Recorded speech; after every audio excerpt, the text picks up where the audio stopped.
My name is Audrey Hale.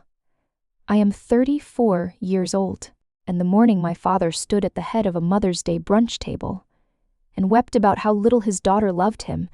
He was wearing a linen shirt I had paid for, sitting in a chair I had bought, in a dining room furnished with money that had left my account in 47 separate transfers over 5 years. The brunch was my Aunt Patricia's idea. She believed in occasions. She believed that a properly set table with the right flowers and the right napkin rings could smooth over almost anything, and she had been testing that theory against my family for decades with mixed results. The guest list was the usual assembly: 3 aunts, 2 uncles, 4 cousins who had grown up and become strangers with familiar faces, my grandmother on my mother's side, who was 81 and had the specific gift of saying devastating things in a voice that made them sound like compliments. My daughter Rosie was 7 years old and sitting beside me with a glass of orange juice. She was holding with both hands the way she held things she considered important. My mother sat across from me, looking pale in the way she had looked pale for as long as I could remember, which I had believed for years was a medical condition and had only recently understood was also a performance. My father stood and cleared his throat. He was a tall man who had learned early that height was most effective when combined with silence before speaking. He used the silence now, letting the table settle into attention the way a conductor waits for quiet before the first note. He said that Mother's Day was a time to reflect on what family meant. He said that his wife had given everything for her children and asked for nothing in return. He said that a parent's love was unconditional, which in his telling meant it operated entirely in one direction. Then his voice broke. He said that he sometimes lay awake wondering what he had done wrong. He said that a daughter who loved her work more than her family was a particular kind of loneliness for a father to carry. He said that some people found it easier to care for objects than for the people who had sacrificed everything to raise them. He pressed his fingers to his eyes. He said, "I just want my daughter to choose us sometimes. That is all I have ever asked." The table was very quiet. My Aunt Patricia had her hand over her mouth. My grandmother nodded slowly. My cousin Derek, who had not spoken to me in 2 years because I had declined to lend him money, looked at me with something that wanted to be disappointment. Rosie put her orange juice down and looked at my face. "I want to stop here and ask you something directly. Where are you watching this from right now? Because I want to know how many people are sitting somewhere in the world who have heard a version of that speech, dressed differently, aimed at them across a different table, at a different occasion that was really just a stage. Tell me where you are. Tell me what time it is, because this story belongs to more people than just me." The version of Audrey Hale that my father presented to that table was consistent and had been refined over many years.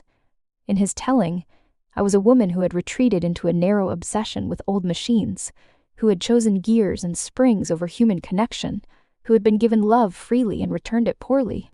I was competent in a way that embarrassed the family, because my competence lived in a workshop and not in a kitchen or a church hall or anywhere visible. That story was easier than the true one. The true one required arithmetic. I became a horological conservator, which is the formal name for what I do, through a path that my father had called a waste of a university education, until the income started, and then called clever, without ever adjusting the original assessment. I restore antique timepieces, pocket watches from the 19th century, bracket clocks with verge escapements, marine chronometers that once sailed on ships whose names nobody remembers, long case clocks with painted dials and weights that have not moved in 40 years. The work is precise and solitary and requires a particular kind of patience that has nothing to do with personality and everything to do with understanding that something broken can be understood completely, if you are willing to take it apart carefully enough. I had built a small reputation over 8 years. Conservation work for 2 regional museums, private clients who collected seriously and paid accordingly, a waiting list that ran to 14 months. The workshop was a converted single-story space behind my house, temperature and humidity controlled, with benches I had built myself and lighting that cost more than most people spent on furniture. It was not a glamorous business. It was a serious one. There is a difference that not everyone can see. My father had never entered my workshop without asking first, which I had once taken as respect, and later understood was a form of distance from something he could not control or perform for. 5 years before the Mother's Day brunch, my mother had a cardiac event. Not the large kind, but not small either. It required a stent and a hospital stay and a recalibration of how the family talked about her health, which had always been a topic, but now became the topic, the central fact around which all other family decisions were organized. I drove 4 hours to be there the night it happened. I stayed for 3 weeks. I arranged the follow-up appointments and drove her to them, and sat in the waiting rooms with a notebook so I could write down what the cardiologist said and explain it to my father afterward, in language that did not frighten him. I also, during those 3 weeks, looked at their finances for the first time. I had offered to help with some bills while I was there, and my father had handed me a folder with the particular casualness of a man who had been waiting for someone to ask. Inside the folder was a credit card statement with a balance that took me a moment to process. Then a second card. Then a third. The mortgage had 3 months of late payment notices tucked behind them. I asked my father to explain the balances. He explained them the way people explain things they have decided not to examine. Costs had increased. Medical expenses were ongoing. Things had gotten complicated. He did not mention the brokerage account. I found that later, when I was helping them organize documents for a refinancing application. The account had been opened 4 years earlier. It had been funded with a series of transfers from their joint checking account. It had lost a significant amount of money in a series of trades that followed a pattern I recognized from the language my father used. Quick returns, a system he had read about, a friend who had made money the same way. He had not mentioned the brokerage account, because mentioning it would have required explaining it, and explaining it would have required acknowledging that the credit card balances and the late mortgage payments were not the result of medical costs or rising prices. They were the result of money that had been gambled away systematically over 4 years, while my parents presented to their neighborhood and their extended family the image of people who were managing fine. I paid the credit cards down, not all at once, because all at once would have made it a conversation, and I had learned early that making things a conversation in my family meant becoming the subject of the conversation, rather than the problem. I transferred money each month in amounts that reduced the balances without triggering the questions that a large payment would have raised. I covered the mortgage shortfalls 6 times over 2 years, then more regularly after that. I paid for the follow-up cardiac tests that fell outside my mother's insurance coverage. I paid for the medication that was cheaper through a private prescription than through the plan they were on. I paid for the new refrigerator when the old one stopped working, and my father called me at 11 at night with the particular urgency he reserved for things that required money without warning. In return, I received the ongoing story of my mother's fragility, delivered to me in regular installments. Her heart was not strong. The stress of financial worry could damage it. If things became too difficult, the consequences for her health were unpredictable. I was not told this cruelly. I was told this the way a person shares a medical fact, in a tone that made concern and obligation indistinguishable. I believed it because I loved her, and because loving someone makes you want to believe the version of the story that gives your sacrifice a purpose. The total across 5 years, when I finally put it all in one document, was not a comfortable number. It included the credit card payments, the mortgage support, the medical expenses, and the various other amounts that had left my account for reasons that were always urgent, and always just this once, and always followed within a few months by the next urgent thing. I printed the figure at the bottom of the last page and looked at it for a long time. Then I looked at my workshop. Then I looked at my daughter, who was sleeping in the next room and would one day ask me what I had built with my working years, and I thought about what I was going to tell her. At the Mother's Day brunch, while my father was still speaking, I opened my laptop. I had been carrying it in a bag, and my Aunt Patricia had given it a look when I brought it in, the kind of look people give things that do not belong at a family occasion. I had said I might need it for something, and she had decided to allow it. I had spent 3 evenings preparing the document. It was a simple spreadsheet reformatted for presentation. Clean columns, clear labels, a color system that made the categories easy to follow. I had connected my laptop to the small projector I used for client presentations when I was showing a collector before and after documentation of a restoration. I had set the projector on the sideboard the previous evening when I arrived to help Patricia with the setup, and nobody had asked about it because it was small, and I had placed it behind the centerpiece, where it was not immediately visible. My father finished speaking. The table offered him the silence of people who had decided he was right. I said, "Dad, I appreciate you sharing that. I have something I would like to share as well. My Aunt Patricia looked uncertain. My mother looked at the tablecloth. My father sat down with the composure of a man who believed he had already won the room. I turned the projector on. The spreadsheet appeared on the wall behind the sideboard, above the framed watercolor of a coastal scene that Patricia had owned for 30 years. The columns were immediately legible. Date, amount, purpose, running total, I said. This is a record of the financial transfers I have made to my parents over the past 5 years. I have organized it by category so it is easier to follow. The room was very quiet. I walked them through it. Not quickly, not with drama, the way I would walk a client through a conservation report, with precision and without apology. The credit card payments and their dates. The mortgage supplements, labeled with the month and the amount of the shortfall covered. The medical expenses with the corresponding appointment records. The appliance and household emergency payments, individually listed. Then I advanced to the second slide. I said, "This is a record of the transfers my parents made from their joint account to their brokerage account over the same period, which I found when I was helping them with financial paperwork 2 years ago." My mother made a sound that was not a word. I said, "The brokerage account lost a significant amount of money during this period. The losses correspond closely in timing to the increases in credit card balance that I was asked to help cover. I am not raising this to assign blame. I am raising it because a story was told at this table this morning about a daughter who does not love her parents. I want the people at this table to have complete information when they decide what they think about that story." My father said my name in a voice that was supposed to stop me. It was the voice he had used my entire childhood to mark the edge of what was permitted. I had spent 34 years stopping at that edge. I advanced to the final slide. It was a single number. The total. Beneath it, I had written one sentence. This is what love looked like from my side of the table.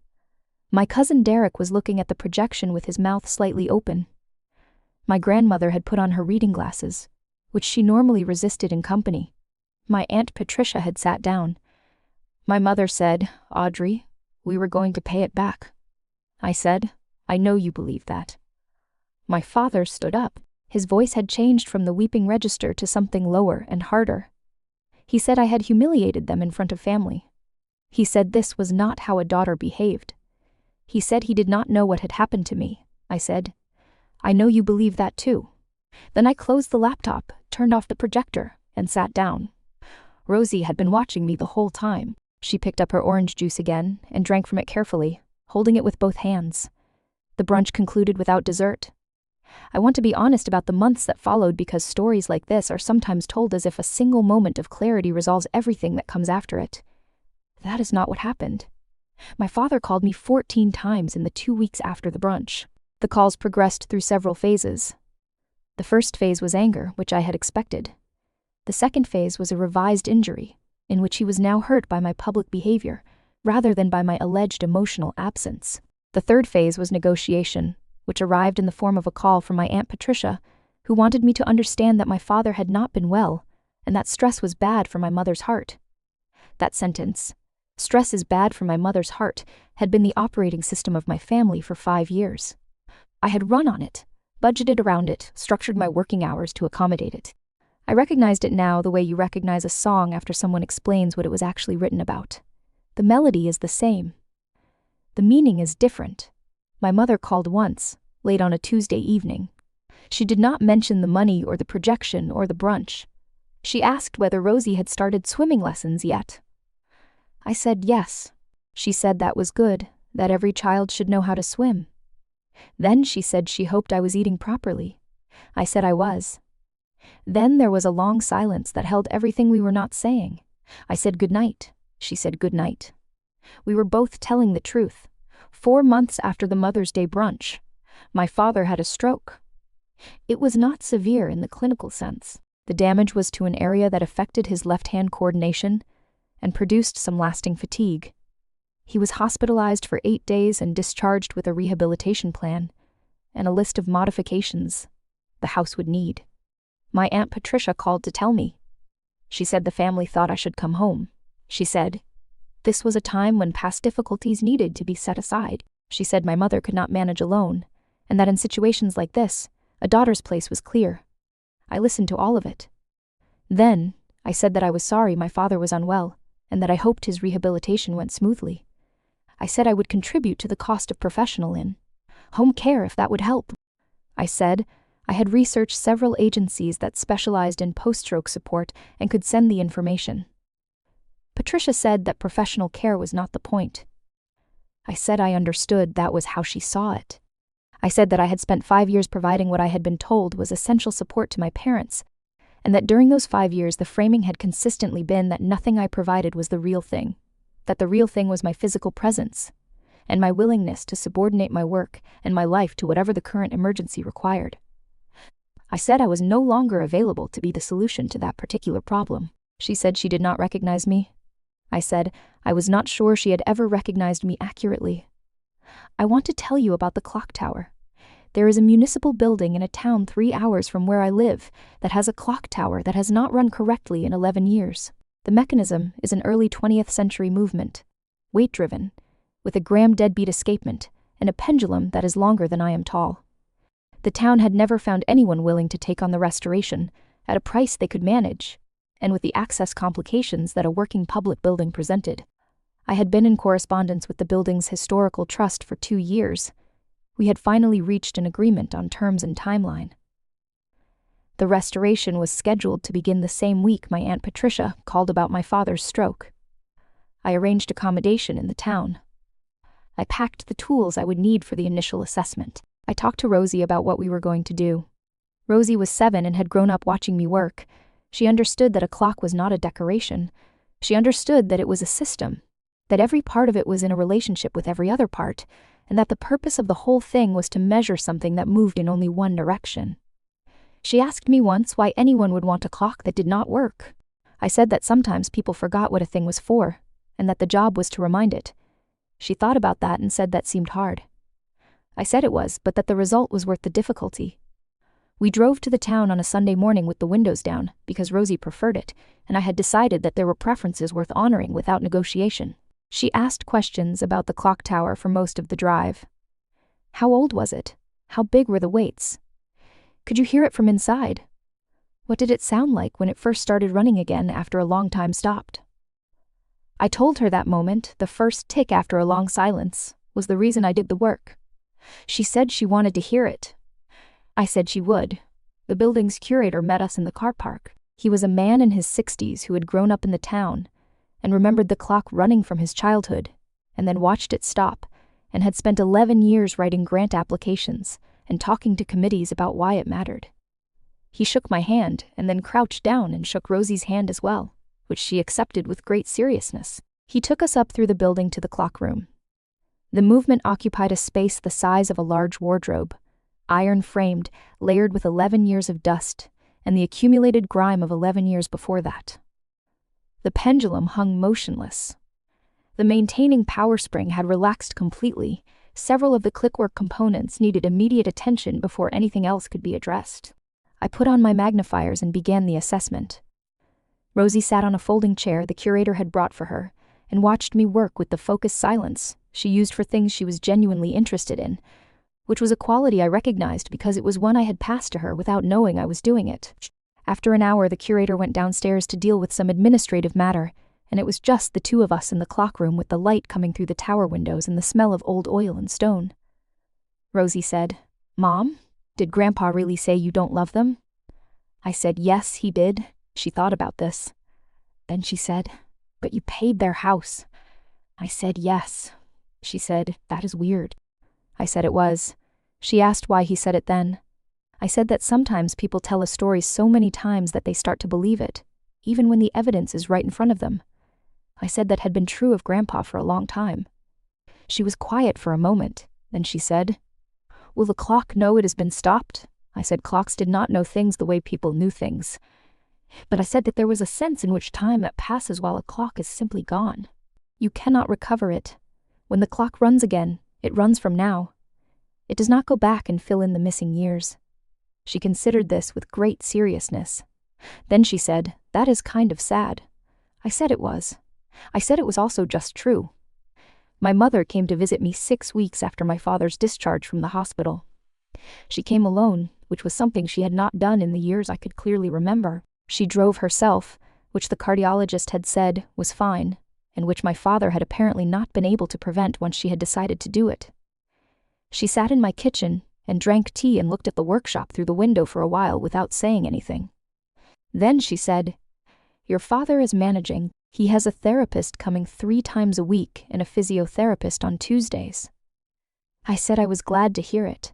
She said, "We are paying for it ourselves." I said I was glad to hear that too. She was quiet again. My mother had always communicated more in her silences than in her words, which was a quality I had spent years trying to decode and had only recently stopped finding exhausting. Then she said, "I did not know he was going to say those things at Patricia's." I said I believed her. She said, "I did not know he was going to say all those things about you over the years either. At dinners, at church, to Derek and to Patricia. I heard it and I did not stop it, and I told myself it was just how he was." I put my cup down. She said, "That is not an excuse." "I know it is not. I am telling you so you know I know."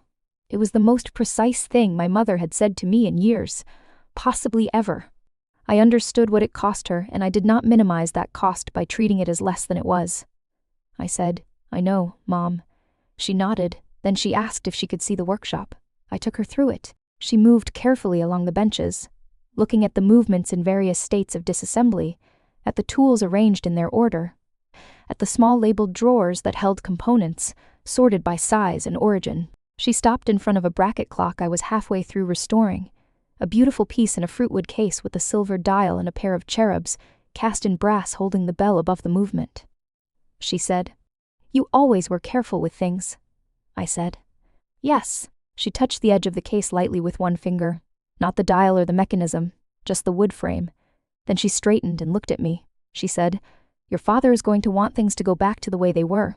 He is going to want you to come home, and he is going to use his health to ask for that, and he is going to believe he is not doing anything wrong." I said I knew. She said, "I am not going to ask you to do that." That sentence sat in the room for a moment. I said, "Thank you."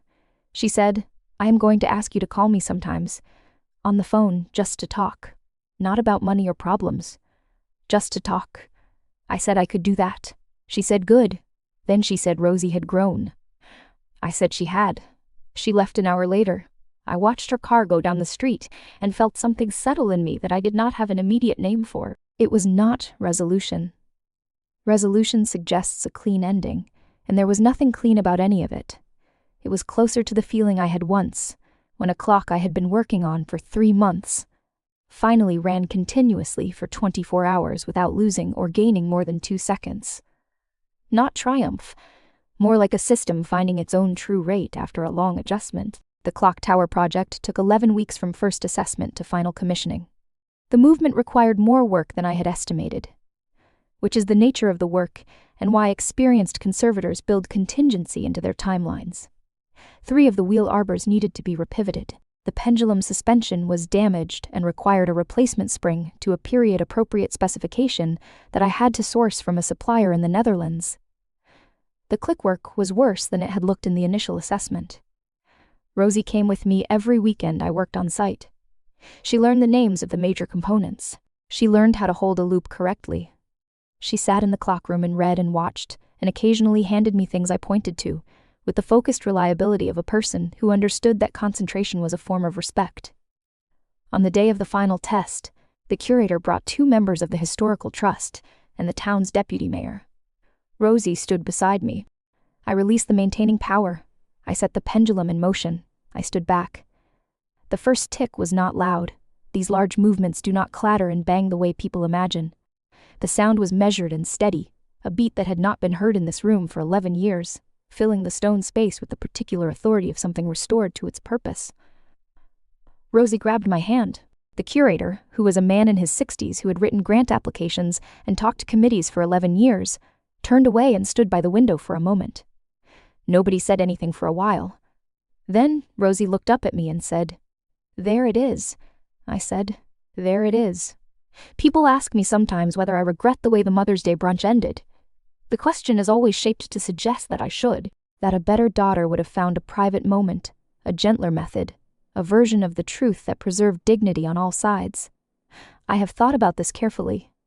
What I know is that private moments had existed in abundance for 5 years, and nothing had changed inside them.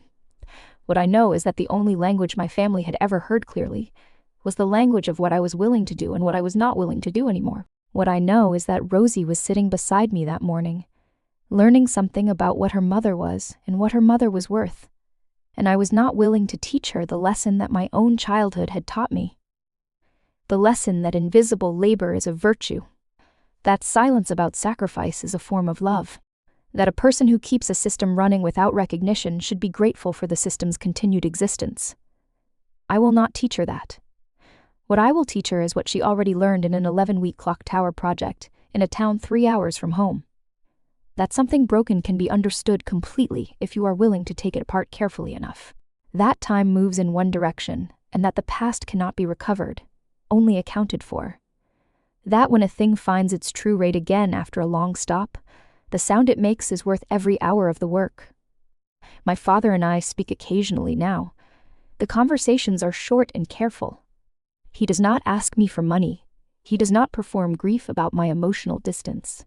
He asks about Rosie. He tells me about his physiotherapy progress.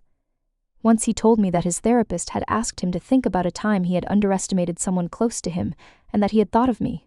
He did not elaborate, and I did not ask him to. It was enough that he had thought it. The bracket clock with the cherubs sold to a collector in Edinburgh who sent me a photograph of it on the mantelpiece of his library. It looks exactly right. Things that have been restored properly always look exactly right in the end, because the work is not about making something new. It is about returning something to what it actually was before it was neglected. I still have that figure, the total from the 5-year spreadsheet. I have not framed it the way I might frame something I was proud of, but I keep it because it is accurate, and because accuracy, I have learned, is its own kind of protection. They said I loved clocks more than people. What I loved was precision. I loved the idea that a system could be understood completely. I loved the knowledge that if something was not working correctly, there was always a reason. And the reason could always be found if you looked carefully enough, and once you found it, you could fix it. And once you fixed it, you could set it in motion again, and know exactly what you had. What I did not love was the version of family that only ran on my silence.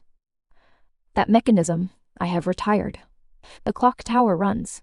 I have driven back twice to check its rate. Both times it was within acceptable tolerance. Both times Rosie asked to go up to the clock room and stand next to the pendulum and feel the air move when it swings. Both times I took her.